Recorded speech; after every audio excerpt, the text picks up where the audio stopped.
Con este video se presenta una síntesis del taller de educación religiosa celebrado en la institución educativa rural Luis Antonio Robles el 17 de enero de 2025, facilitado por Otoniel Sanguino. En este taller, la agenda desarrollada, pues el saludo de bienvenida, tuvimos una oración inicial, luego se presentó un primer y segundo reto como para activar las neuronas del cerebro. Después los maestros formaron 5 grupos y en cada grupo resolvió unas situaciones problemáticas que se plantearon. Luego hubo una puesta en común dividida en 3 tandas: lo que sabemos, lo que nos dicen y lo que haremos. Entonces, el primer reto consistió en colocar los números 1, 4, 5, 2 y 6 en esta figura, de tal manera que todas las líneas sumen 11.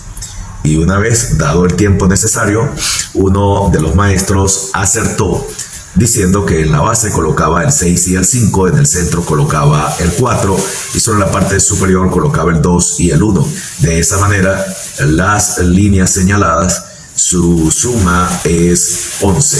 El segundo reto, un reto bastante común: dime este acertijo. Una persona va en su auto, ve una puerta de oro y una puerta de plata, ¿cuál abriría primero? La respuesta correcta fue la puerta del auto. Una vez que con estos 2 retos se activó el entusiasmo, entonces comenzamos a formar grupos. Se formaron 5 grupos y a los grupos se les plantearon algunas situaciones para que ellos pudieran mostrar su convergencia o divergencia en torno a la solución de las situaciones. La situación número 1 fue: usted es médico cirujano y debe intervenir quirúrgicamente a una mujer de 35 años de edad para sanar una patología. Al desarrollar la operación en el quirófano, la paciente pierde gran cantidad de sangre por una hemorragia inesperada. Usted ordena a su equipo de auxiliares que procedan con la transfusión sanguínea para salvar la vida de la paciente. Sin embargo, una enfermera le informa que la paciente no firmó su consentimiento para la transfusión sanguínea si se consideraba necesaria. Cuando usted pregunta el motivo de no haber obtenido el consentimiento de la paciente, le informan que ella manifiesta practicar las creencias religiosas de los testigos de Jehová. Entonces, frente a esta situación hay 2 problemas. Usted, como cirujano, queda enfrentado al dilema de cumplir su juramento hipocrático de salvar vidas o respetar el derecho de libertad religiosa de la paciente. ¿Cuál de estas 2 opciones usted elige y por qué? La mayoría de los docentes contestó que debía primar el derecho a la vida y que entonces no se respetaría su libertad religiosa. Esto permitió informar a los docentes que en esta situación la Corte Constitucional dice que hay que respetar es el derecho de libertad religiosa. Segunda situación: el reglamento interno de un centro penitenciario en Colombia prohíbe que los privados de la libertad usen la barba. Sin embargo, el IMPEC reporta que Ricardo Aguirre no afeita su cara porque con la barba mantiene la tradición islámica de respeto al profeta Mahoma. Es decir, Ricardo es practicante de las creencias y costumbres de la religión islámica. Usted, como director del centro penitenciario, desconoce tales creencias y prácticas, por eso envía un derecho de petición de información a la Universidad Javeriana para saber si el uso de la barba pertenece a las creencias y prácticas del Islam. El Centro de Investigaciones de Estudios Religiosos de la mencionada universidad responde que la barba en los practicantes del Islam no es una creencia, es una costumbre que tienen los hombres para manifestar respeto a Mahoma.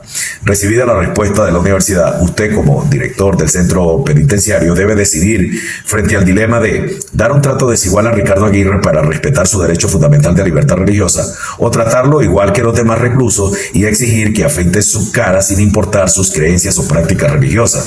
¿Cuál de estas 2 opciones usted elige y por qué? Los docentes que participaron en el taller tuvieron opiniones divididas, unos a favor, otros en contra. Aquí tenemos que informar que en este caso particular la Corte Constitucional respeta el derecho de libertad religiosa de la persona que interpuso la acción de tutela. En la situación número 3, Karina tiene 10 años de edad y estudia en una institución educativa oficial. Ella, al igual que toda su familia, pertenece a la Iglesia Pentecostal de Colombia. De ahí que no le gustan las clases de religión porque su maestra enseña a la Virgen María como Madre de Dios y pone a los estudiantes a rezar frente a la imagen de la Virgen. Ramón Cuello es el padre de Karina y mediante derecho de petición dirigido a la rectora del colegio pide que la hija no reciba enseñanzas católicas relacionadas con la Virgen. Sin embargo, la institución no hace caso alguna a la solicitud del padre y no le contesta el derecho de petición. En consecuencia, Ramón Cuello interpone una acción de tutela para pedir el amparo del derecho fundamental de libertad religiosa a favor de su hija. Usted, como juez de la República, debe decidir si declara procedente la demanda y toma una decisión de fondo o la declara improcedente porque existe otro mecanismo judicial para proteger la libertad religiosa. ¿Cuál de estas dos opciones usted elige y por qué? Aquí también hubo opiniones divididas de parte de los docentes participantes. He de aclarar que la Corte Constitucional ha dicho de manera reiterada que el único mecanismo judicial que tenemos en Colombia para proteger o amparar el derecho fundamental de libertad religiosa es la acción de tutela. Por lo tanto, los jueces deben declarar procedente y fallar de fondo toda acción de tutela que esté invocando el derecho fundamental de libertad religiosa. El siguiente problema dentro de esta misma situación dice: usted como rectora debe decidir si ordena a la maestra eliminar el contenido dogmático católico de la clase de religión o le exige a Karina la asistencia y participación a la clase de religión para que apruebe esta área fundamental. ¿Cuál de estas dos opciones usted elige y por qué? También hubo opiniones divididas y aquí tenemos que informar que la postura de la Corte Constitucional es que se debe eliminar el contenido dogmático católico de la clase de religión en las instituciones educativas oficiales.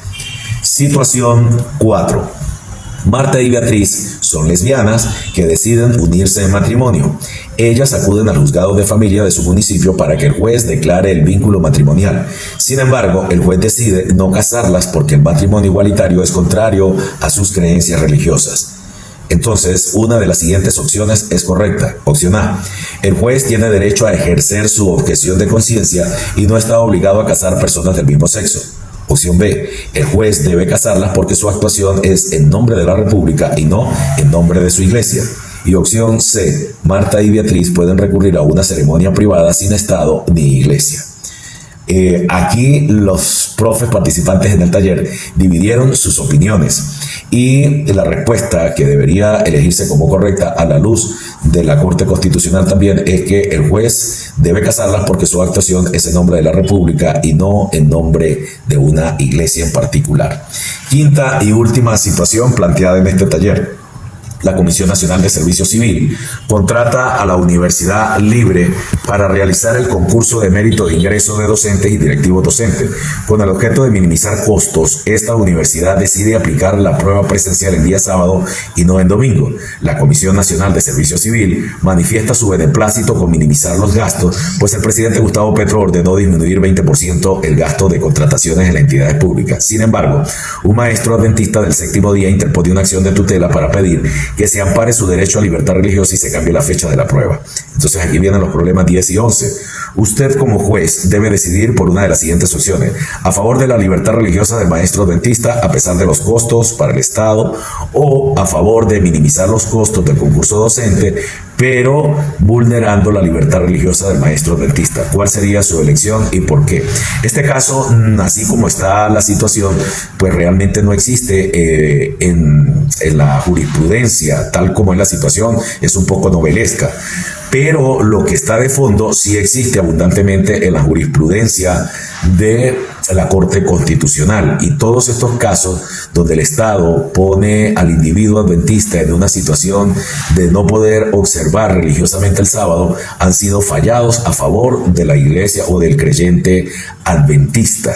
Por lo tanto, todas las entidades públicas que organizan actividades en el día sábado, si tienen un adventista, tienen que hacer un arreglo particular con él, buscar la manera de que no se vea forzado a no poder observar el sábado como día de descanso religioso para los adventistas.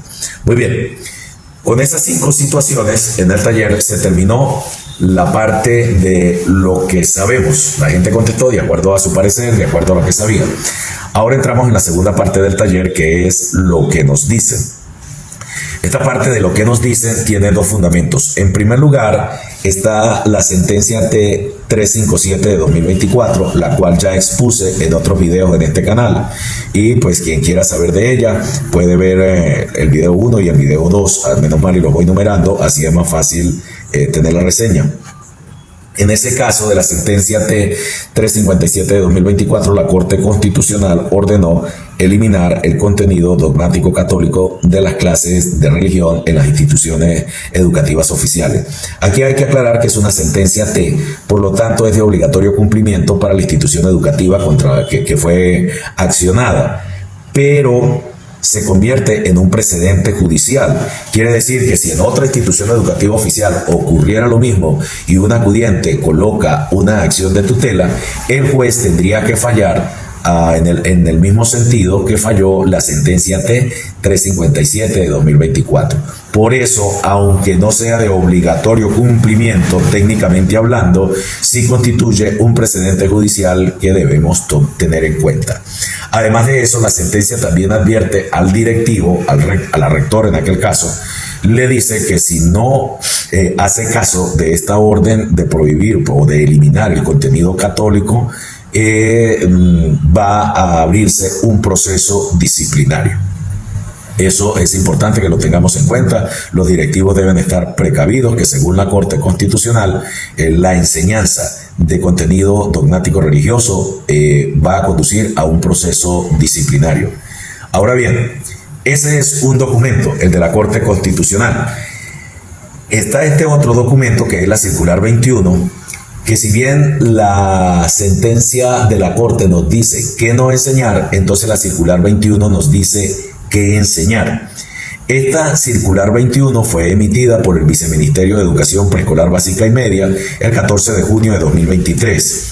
Quiero destacar que en el asunto se presenta que esto tiene que ver con el Objetivo de Desarrollo Sustentable número 4, Educación de Calidad para la Paz. Esto entonces está articulado con la Agenda 2030 de las Naciones Unidas. Y en ese objetivo efectivamente se lee que se busca erradicar, eliminar por completo del planeta la analfabetización. De esa palabrita se han agarrado muchos gobiernos del planeta para cuando quieren introducir cualquier cosa en la educación, entonces dicen que hay analfabetismo de esa cosa. Supongamos que quisiéramos educar en el tema de inteligencia artificial. Entonces fácil, decimos, nuestra población tiene analfabetismo de inteligencia artificial. ¡Blum! Y con eso meten la inteligencia artificial. Pues bien, en el tema de la libertad religiosa, el Viceministerio de Educación Preescolar Básica y Media dijo, en Colombia hay analfabetismo de libertad religiosa.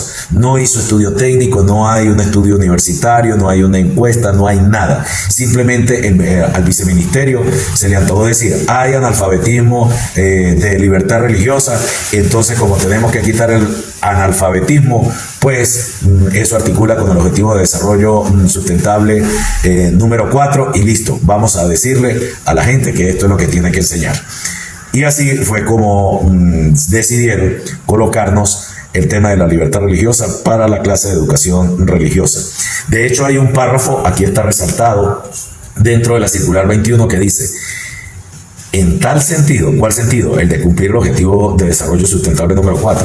En tal sentido, un cambio mayor y estructural significa, entre otras cosas, ojo, eliminar la analfabetización respecto de lo que significa la libertad religiosa en todas sus dimensiones, garantizándose que sea conocida, ejercida y garantizada desde las distintas ciencias como la antropología y la sociología.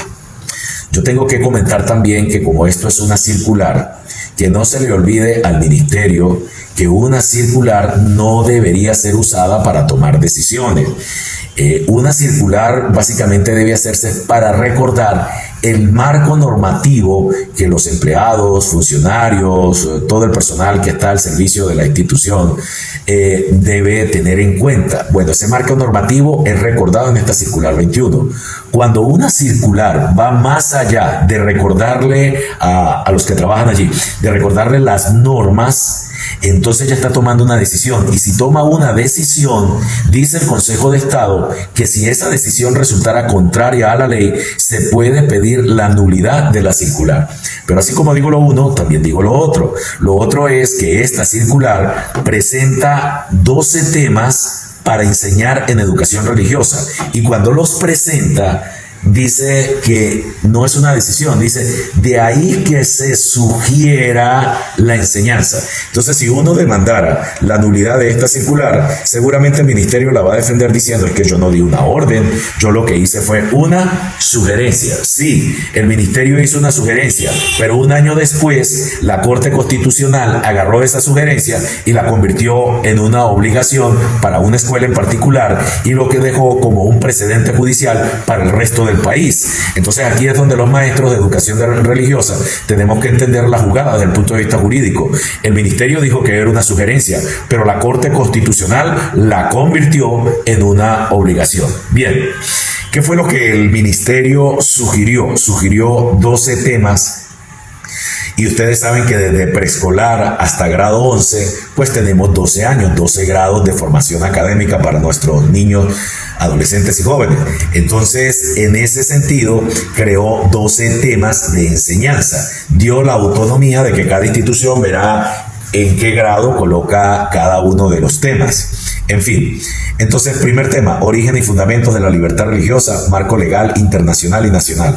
Segundo tema, relación actual entre el Estado y la religión, en el marco establecido por el respeto de la autonomía del Estado y de las iglesias o instituciones religiosas, así como mediante la creación de instancias de diálogo social e interreligioso para el respeto y garantía de la libertad religiosa y aporte mancomunado a los fines del Estado.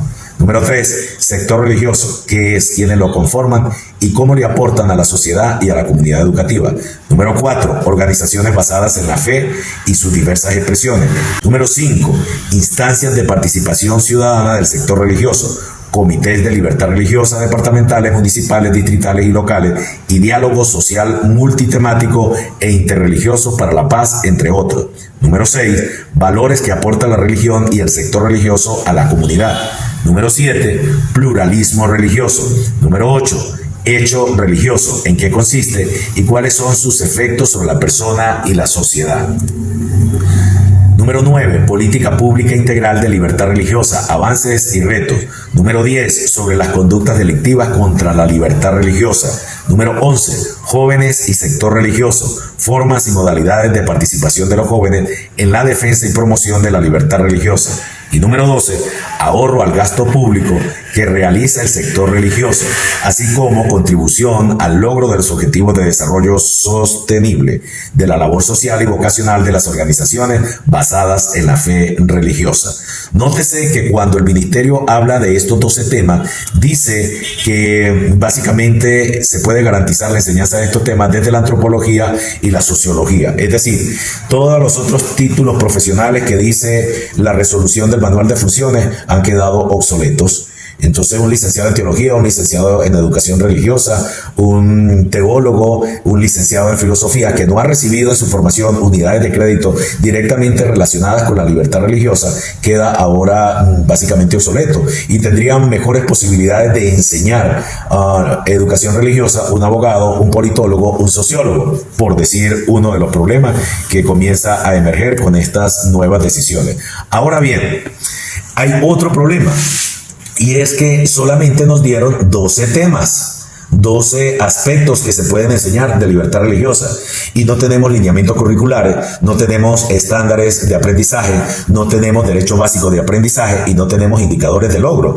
Entonces, ¿qué dijo el ministerio en la circular 21? El ministerio en la circular 21 le recuerda a los entes territoriales certificados, a la Secretaría de Educación departamentales, distritales, municipales, le recuerda que son ellos los que, con cierto apoyo del Ministerio de Educación, deben desarrollar el currículo, los métodos y medios pedagógicos. Entonces, el Ministerio de Educación tiró la bomba y salió corriendo. Digo, enseñen esas 12 cosas y que sean las secretarías de educación las que desarrollen el currículo. Lo cierto del caso es que al llegado a este punto de comenzar un nuevo año, solamente tenemos los 12 temas y la prohibición de enseñar contenido dogmático religioso.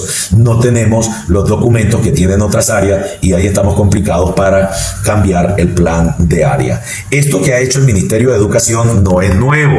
El Ministerio de Educación por allá en 1996 también hizo algo parecido.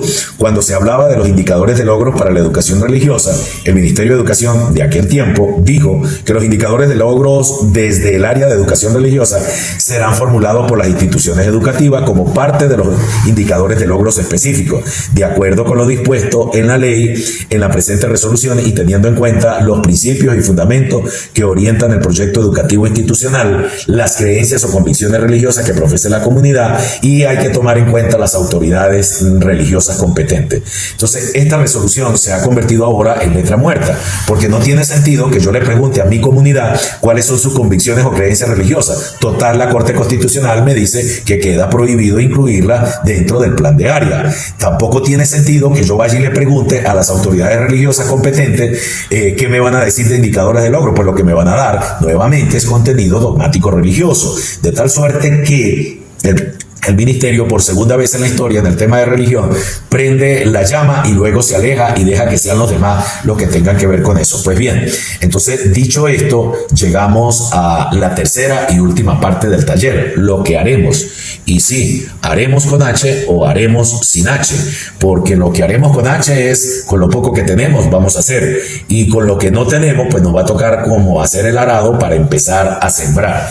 Lo primero que haremos ya está en un video anterior, yo se lo mostré, es que yo sugiero de los derechos básicos de aprendizaje de ciencias sociales tomar para hacer el nuevo plan de área de educación religiosa. ¿Qué vamos a tomar de ciencias sociales? Vamos a tomar aquellos aprendizajes, aquellas evidencias de aprendizaje que sean de alguna forma pertinentes con los derechos humanos o con la historia o con el aspecto político, para ver cuáles de ellos pueden emparejarse con alguno de los 12 aspectos señalados en la circular 21. Otra cosa que en mi caso particular he decidido hacer, yo compartí en uno de los grupos de WhatsApp el derecho de petición que radiqué en el Ministerio de Educación y que espero en la próxima semana radicar también en la Secretaría de Educación para la cual trabajo. Y entonces lo compartí con el propósito de que muchos otros también puedan radicar este derecho de petición. ¿Qué le estamos pidiendo al Ministerio en este derecho de petición? Pues que haga los lineamientos curriculares, que no le tenga miedo y que se le mida a hacer los estándares básicos, que no tenga miedo y haga los derechos básicos de aprendizaje para la religión, que no tenga miedo y haga los indicadores de logro, como lo dice la ley que debe hacerlo. Lo dice tanto en el artículo 78 de la ley 115 como en el artículo 148 de la ley 115. Y si lo quiere delegar, bueno, hay que ponerle a esto un término, porque mientras tanto los profes de religión quedamos nadando en el aire. Y no es competencia, no le corresponde al maestro crear estándares, crear lineamientos, crear derechos básicos. Tiene toda una metodología que un maestro en una institución educativa no puede cumplir. Es más, no tenemos los recursos para esto. El ministerio o los entes territoriales tienen que hacer una contratación de expertos, y esos expertos tienen que hacer consultas con las universidades y tienen que hacer un recogido de información a nivel nacional y presentar un documento y someterlo a otros expertos para validarlo y ponerlo a prueba por un tiempo. Entonces esto requiere de una metodología, pero aún más. No solamente la metodología, es que la ley dice que es el ministerio. El ministerio tiene la potestad de si lo quiere delegar, pero entonces que le pongamos un término. Una de las cosas que se busca con este derecho de petición es que cumplido cierto tiempo, si el ministerio no procede a publicarlo, entonces cabe la posibilidad de emprender una acción judicial, una acción que se llama acción de cumplimiento. Pasado cierto tiempo le diríamos al juez, mire, el ministerio y la corte dijeron esto, pero nos hace falta esta otra cosa. Por favor, ordene usted como juez de la República que tienen que cumplir con esa parte de la ley. Es un camino largo, es un camino lento, pero son los caminos que dentro del ámbito del derecho podemos emprender. Luego, otra cosa que ya en mi caso está hecho, escribí un artículo académico, lo envié para una revista a ver si lo acepta y lo publica a mitad de este año. Otra cosa que podemos hacer, llevemos esto, hagamos ruido en los diversos escenarios de las universidades, a ver si ASCOFAL, de la Asociación de las Facultades de Educación de Colombia, le ponen un poquito de interés a esto, porque fíjense ustedes que los licenciados en filosofía no se gradúan solamente de universidades privadas, como ocurre con los que son licenciados en teología, licenciados en educación religiosa. Los licenciados en filosofía se gradúan en varias universidades públicas del país, y todo el que sea licenciado en filosofía queda habilitado para ser docente de educación religiosa, y al quedar habilitado para ser docente de educación religiosa debería estar en capacidad de enseñar también los temas de la política pública integral de libertad religiosa y de la protección al derecho o el amparo del derecho fundamental de libertad religiosa. Entonces aquí las universidades tienen que pellizcarse, y nosotros, que somos los que estamos en la base, debemos hacer la bullita, el ruido. Por eso, en mi caso, a la Uni Magdalena le estoy proponiendo una ponencia internacional. Hará falta que me comunique si la aceptaron o no para en ese coloquio internacional presentarla y estar comunicando los avances que se tengan o no en el tema de esta nueva manera de enseñar educación religiosa en el país. Ahora bien, otra cosa que en mi caso particular estoy haciendo y que otros más pueden hacer, un canal donde habilito, comento, comparto las cosas que voy consiguiendo, un canal en YouTube. Agradezco a los maestros que se han sentido beneficiados con los apuntes que les vengo dando. Por favor, suscríbanse, que en la medida que más personas se suscriban, pues me va a permitir hacer en algún momento en vivo y tenerlos al día con la información que vayamos consiguiendo en el camino, porque esto apenas comienza. Como se dice, esto está en cierne. ¿Qué otra cosa hay que hacer? En mi caso particular, en la institución donde yo estoy, el PEI afirma que la institución tiene un enfoque, un énfasis en ecoturismo. Entonces yo he estado pensando, bueno, cómo mi área en religión va a contribuir con el PEI de la institución. Por eso es que cuando a mí me dicen, ay, préstame su plan de área, pues es que mi plan de área sirve para mi institución, no le sirve a otras instituciones.